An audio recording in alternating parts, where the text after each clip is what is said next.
દોસ્તીની કહાની. જેના ઘૂંટણ સાથે છોલાયા હોય એ દોસ્ત હોય, જેના ઘૂંટણ સાથે ઘસાયા હોય એ દોસ્ત હોય, જેના ઘૂંટણ સાથે બદલાયા હોય એ પણ દોસ્ત જ હોય. આજે મારે તમારી સાથે મારા એક પેશન્ટની દોસ્તીની કહાની શેર કરવી છે. આ કાકાની સવારે ની રિપ્લેસમેન્ટ સર્જરી થઈ. એ જ સાંજે એમના બાળપણના દોસ્તની પણ ની રિપ્લેસમેન્ટ સર્જરી કરી. સાંજે રાઉન્ડ લેવા ગયો ત્યારે કાકાએ હસતા હસતા પૂછ્યું કે પેલાના ઘૂંટણ બી બદલી નાખ્યા સાહેબ? મેં કીધું હા, હવે તમે બંને સાથે પહેલાની જેમ ડુમસ પર ભજીયા ખાવા જઈ શકશો. કાકાએ કહ્યું મારે એને જોવા જવો છે. મેં કાકાને બેડ પરથી ઉભા કર્યા. કાકા અને કાકી બંને સાથે ચાલતા ચાલતા ઉપરના માળે પોતાના દોસ્તના રૂમ પર ગયા.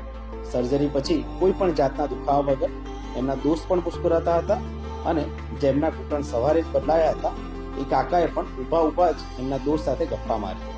બંને ડુમસ જઈ અને ભજીયા ખાવાનો પ્લાન બનાવ્યો. મોરલ ઓફ ધ કહાની ઇઝ સર્જરી પછી ચાલી શકાય છે, સર્જરી પછી દુખાવો થતો નથી અને સર્જરી પછી દોસ્તોની સાથે મળીને એ જ ક્રિયા જે તમે પહેલા કરતા હતા એ બધું જ ફરીથી કરી શકો છો.